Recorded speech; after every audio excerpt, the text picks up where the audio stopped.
I am so delighted to be back here at Leopard's, and this is my second venture and experience here. It's such a beautiful, historic restaurant. The murals are fabulous, the food is fabulous, and I'm sitting here with Vito, Gnazzo, and you do the best food ever, and it's from Southern Italy. So, what's your favorite dish? So, my favorite dish, we also know, as a Southern Italy, we try to focus on pasta. So lately we try to go search for the best flour in Italy, Asian flour, like Senatore Cappelli, which was almost lost.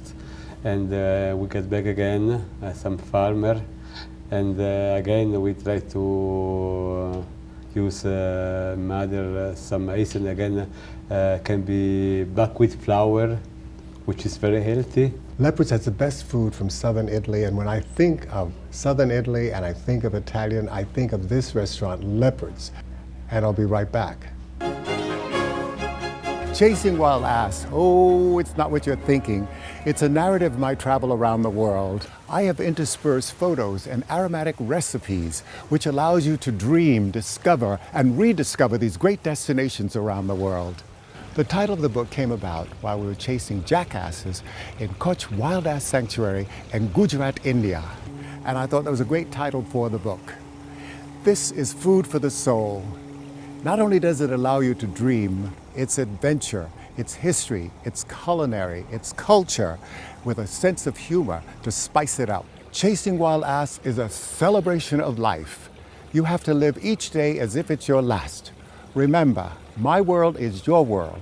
So get up, get out, and travel. We're back, and I'm talking to Gianfranco Sorrentino, and he is the chef of this wonderful restaurant, the Leopard.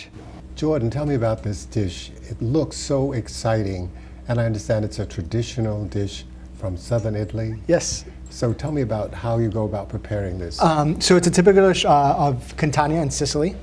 And so again, we cook pasta for a few minutes less than the cooking time, recommended cooking time.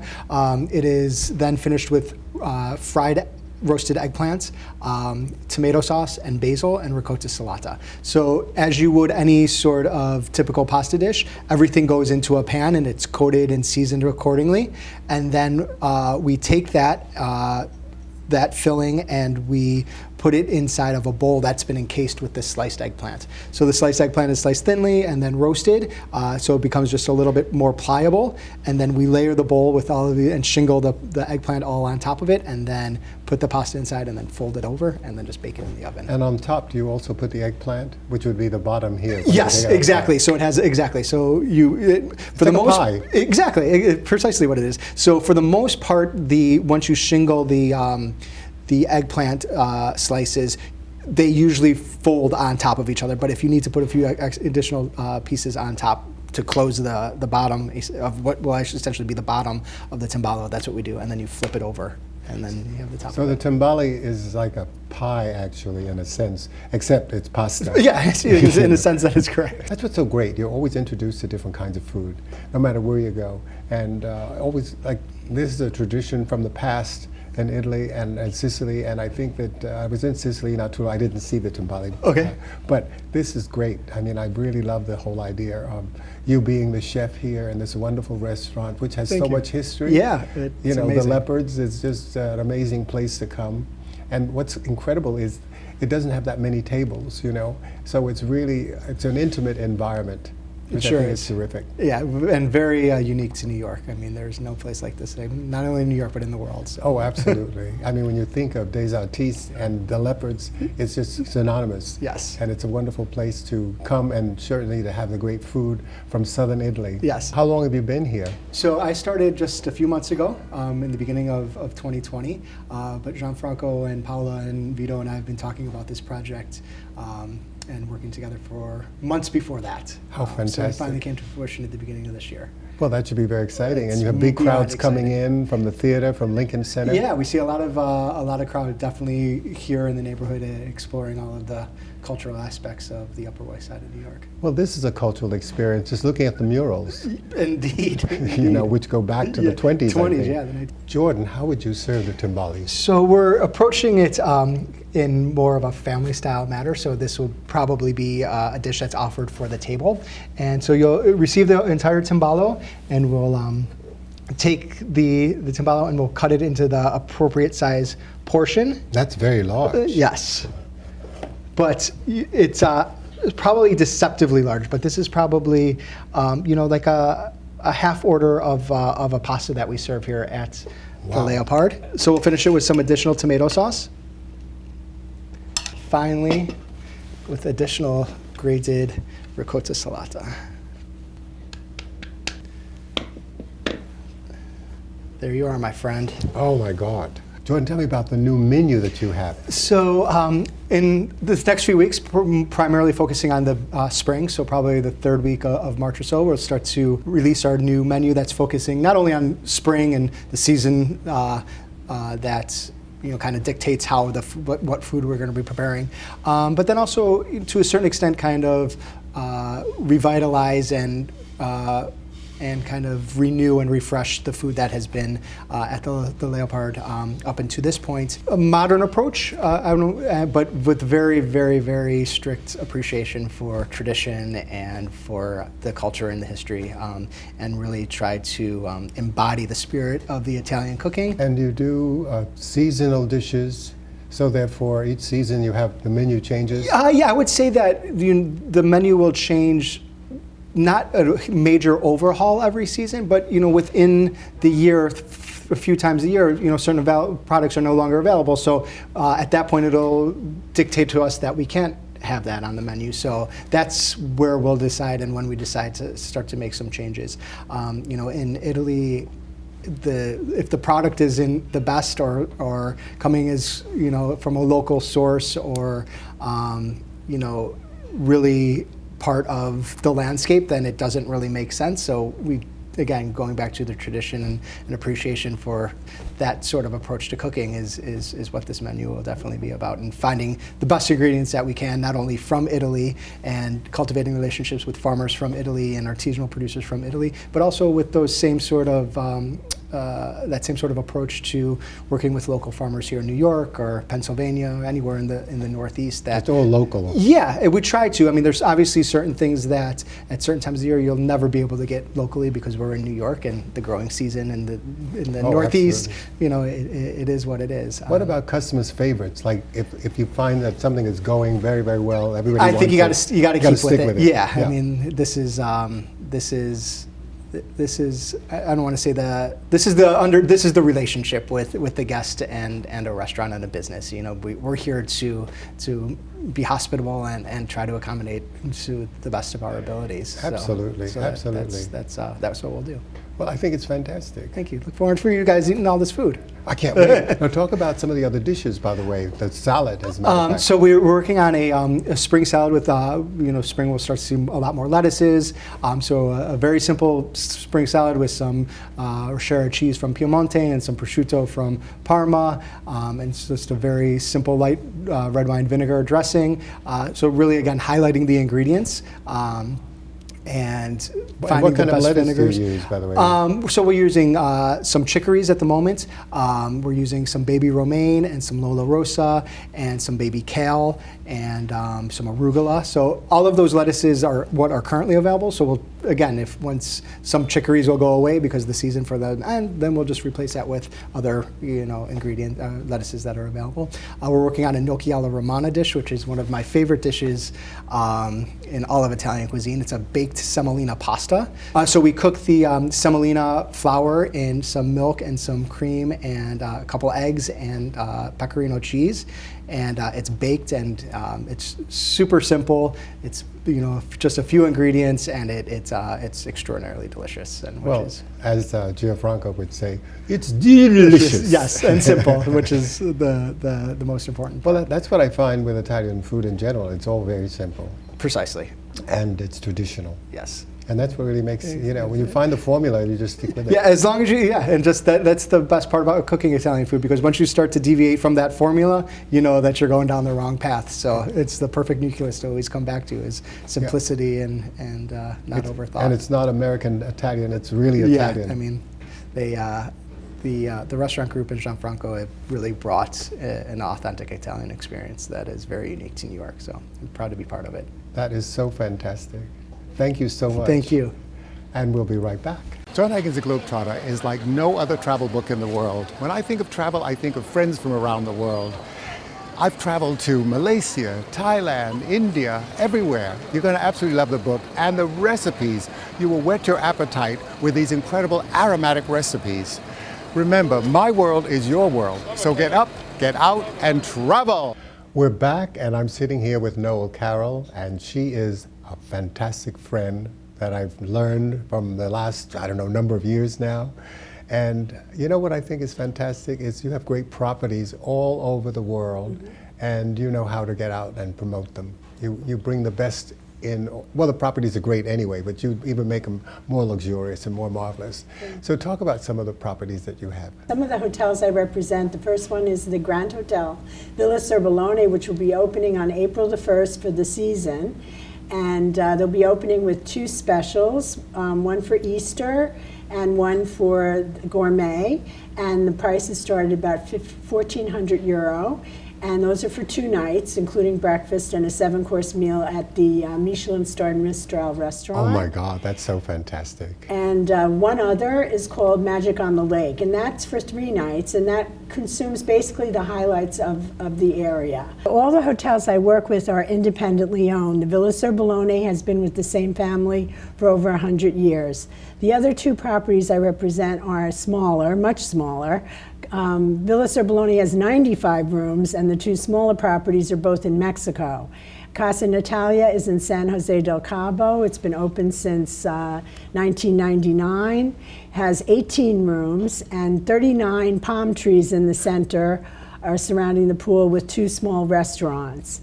And the other property is called La Casa Quicanta, which has been open now and owned by the same owners for over 25 years. And they have 25 rooms with pools, and also 2 extraordinary villas, and also with a fabulous restaurant overlooking the Zihuatanejo Bay. And Casa Quicanta has been very famous. It was actually the film When a Man Loves a Woman was filmed there. Wow. It's exciting too, the fact that you got a chance to go down and explore. First of all, you have to inspect the properties, so therefore you know what you're promoting. And I think that's so incredible, because you're always on the go, Right. between Mexico, from Italy. You're so international. You're everywhere. In addition to the independent properties, we also do event planning and site selection for corporations. So we do specific meetings and incentives for them, and we work with properties in the Caribbean, United States, and Mexico as well. Many all-inclusive properties such as Grand Villas and Secrets, and that's done with a company called International Group Sales. How terrific. Yeah. Oh my God, how exciting. And we're sitting here in this wonderful restaurant, the Leopards, and sharing some of the wonderful food like this. Shall I give you a little bite here? Thank you. Italian food is also as wonderful as, and it's light, and I think that's what's so terrific.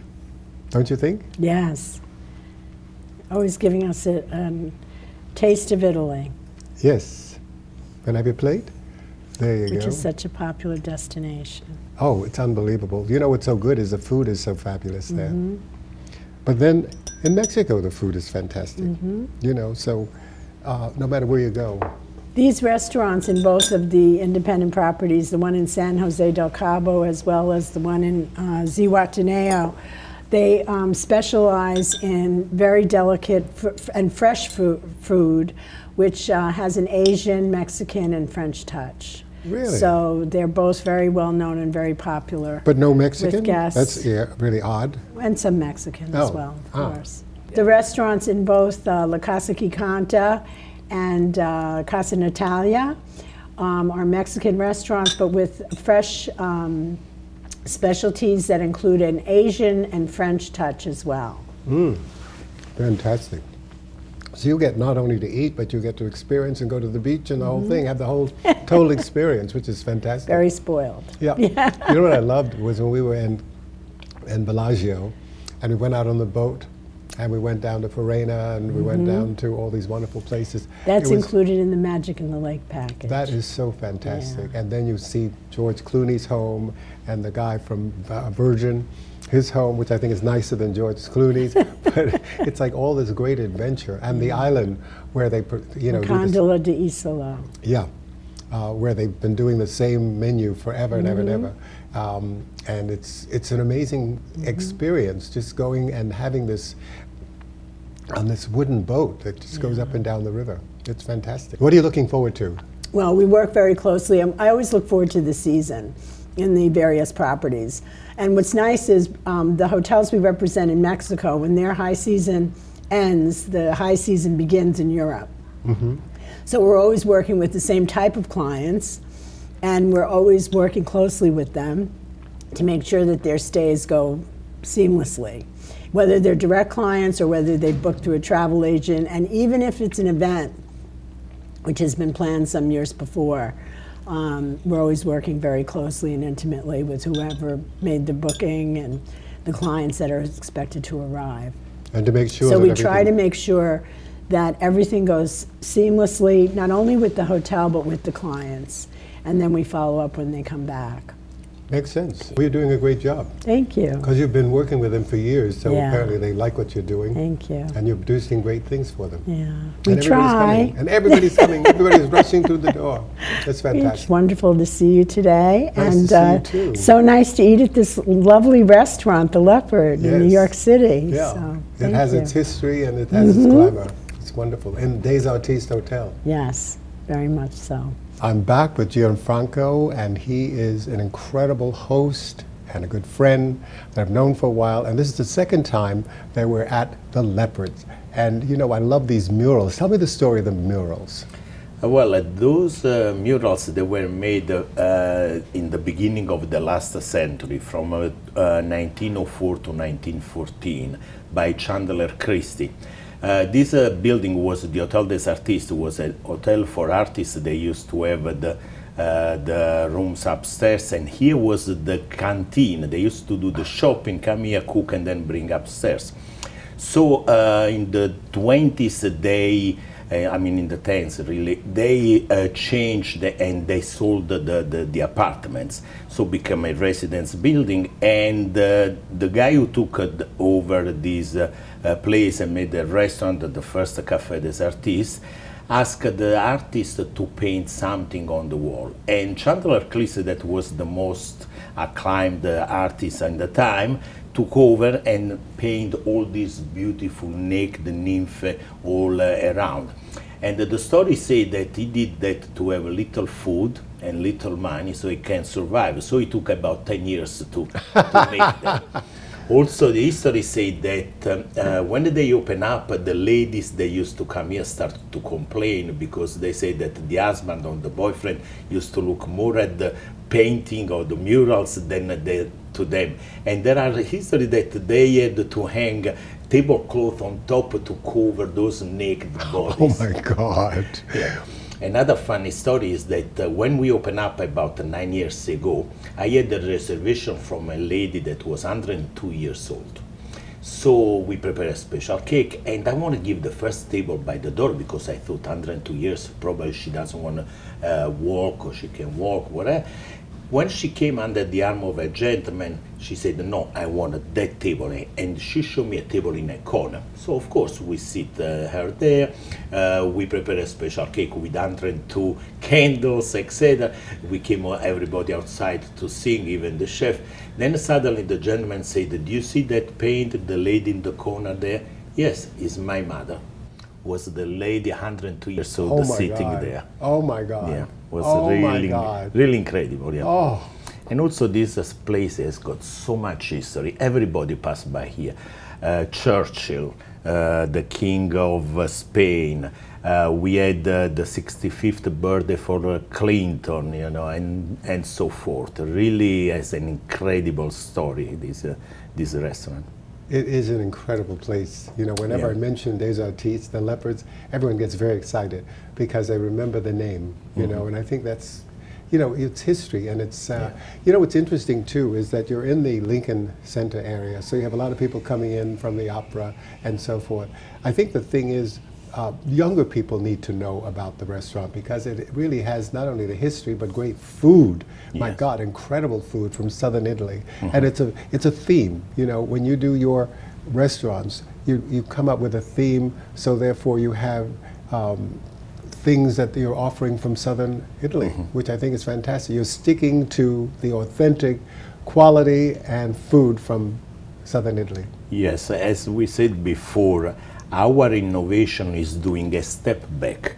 We searching in our culture, culinary culture, and we trying to bring up a recipe that my grandmother and my grandmother used to make, and of course give that contemporary look and taste to it, using the best product that we can find. Because for us it's very important that not only the dish is delicious, but it's also nutrient, healthy and safe. So we try to educate our guests about the healthiness of the ingredients that we use.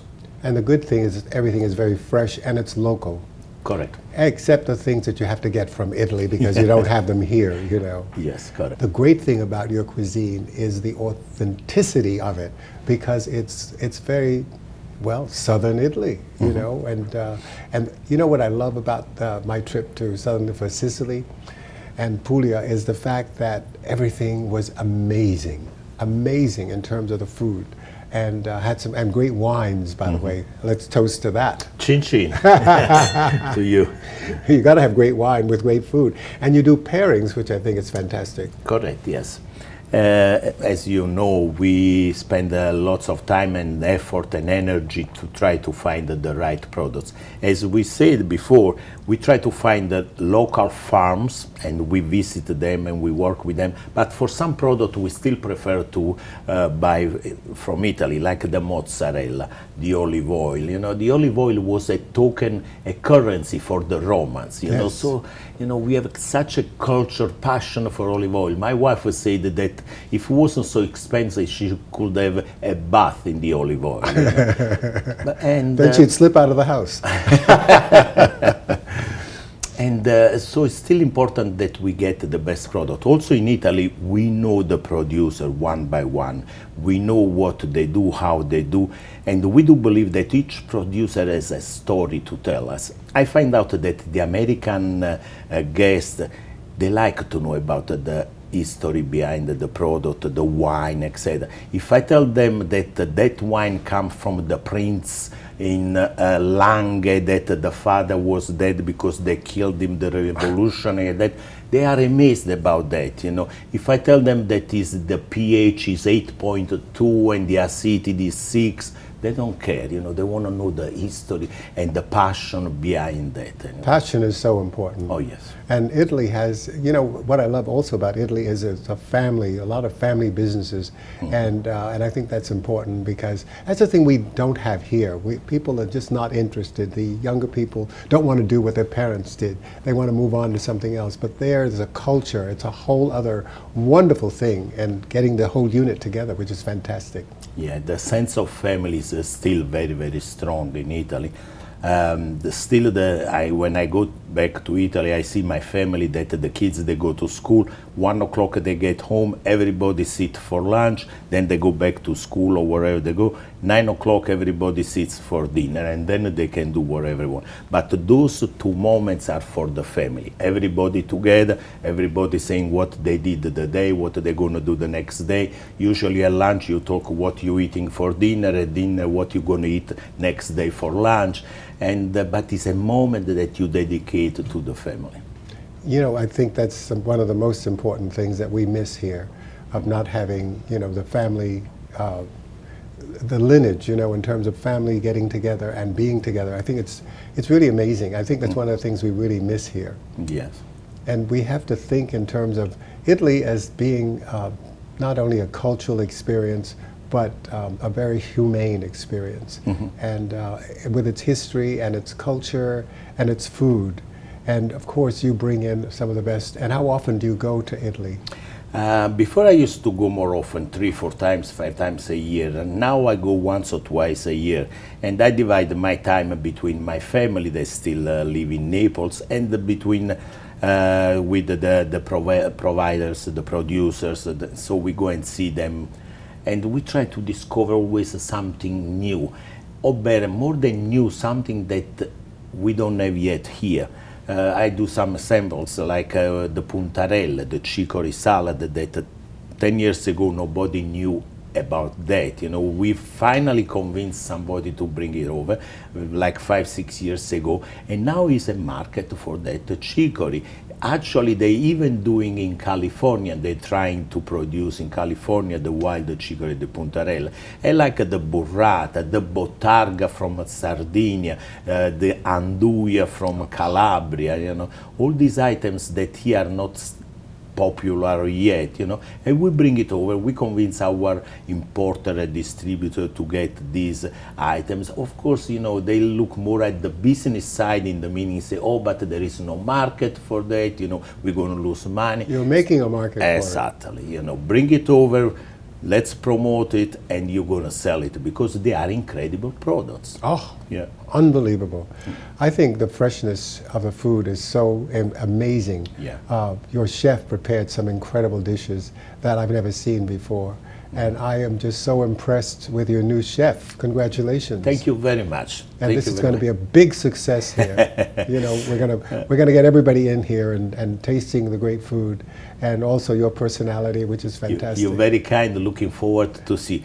Regarding that dish that he prepared, the timballo, if you saw the movie The Leopard, when they have the big feast, everybody is around the table, you can see that dish coming around, you know, and be served to the noble from Sicily of that time.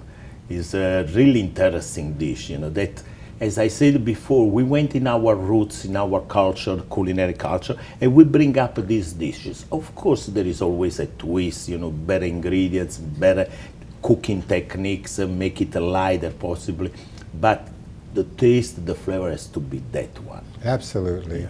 And you've got Vito also, Yeah. and Jordan, Yeah. two great chefs. I think you're very lucky, and they're lucky to have you. I feel very lucky, absolutely, with them and with my wife Paula. I think we have a great team for the next years to come. Yes. She's amazing. You Yes, know, she's so on it. You know, she Yeah. knows every little facet of it, and she keeps you in order. Yeah. Yes. I think it's great. Well, thank you so much. It was so good to see you again, Thank you very much. and I look forward to seeing you again. Absolutely. Thank you. I'm Jon Haggins, A Taste of New York. So long for now. Chi sia più letto sulla terra